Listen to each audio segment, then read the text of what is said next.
সৃষ্টিকর্তা আমি চলে আইতেছি।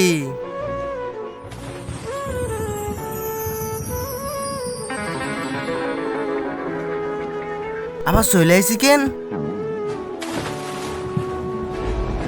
দাঁড়াও, আমাকে মরতে কেন দিতেছ না? কারণ তুমি 70 বছর পর্যন্ত বাঁচবে। আমার প্রয়োজন নাই 70 বছর পর্যন্ত বাঁচার। কেন বাঁচতে চাও না? কারণ পৃথিবীর বাঁচা অনেক কঠিন। চলো আমিও দেখতেছি। ভাইয়া কিছু খাবার দাও ভাইয়া, সকাল থেকে কিছু খাই নাই ভাইয়া, কিছু খাবার দাও। এই নাও পানি খাও। তোর আমি পানি খাই না। ওহো, এ মনে হয় পানি খাই না, এমন হয় দুধ খাই। এই যে নাও দুধ খাও। দুধ দে। আরে এ তো পানিও খাচ্ছে না এবং দুধও খাচ্ছে না, তাহলে খাবে কি? মদ। মহারাজ এখন তো বুঝতেছেন আমাদের পৃথিবীতে বাঁচা থাকা কেন কঠিন। আজকে তো আমি মরেই যাব।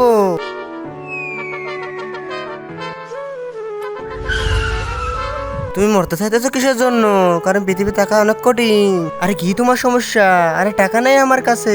বন্ধুরা তারপর কি হবে সেটা দেখার আগে যদি তুমি আমার ভিডিওটা ইন্ডিয়া থেকে দেখে থাকো তাহলে তো ভিডিওতে লাইক করো। আর যদি বাংলাদেশ থেকে দেখে থাকো তাহলে তো ভিডিওতে লাইক এবং চ্যানেলটিকে সাবস্ক্রাইব করে রাখো। আর কমেন্টে লিখে দাও তুমি কোন দেশ থেকে ভিডিওটি দেখতেছো। এই নাও টাকা। ভাই আমিও খেলবো, আমি টাকা নিয়ে চলে আইছি। আব্বে শালা এ তো জুয়াটিক। একজন জুয়াটি আর একজন নেশাখোর। তোমরা মানুষ এরকম কেন? এখন বলো তোমার সমস্যা কি?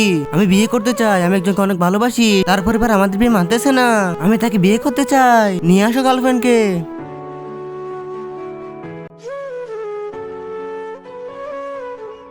হয়ে গেছে না তোমাদের বিয়ে? এখন তো তোমাদের আর কোনো বাধা নেই, তাই না? আমি দিব তাদেরকে বাধা। আরে এটা কে আবার? আরে মহারাজ, এটা হলো এই লোকের বউ। আচ্ছা তার বউ। কি বলিস?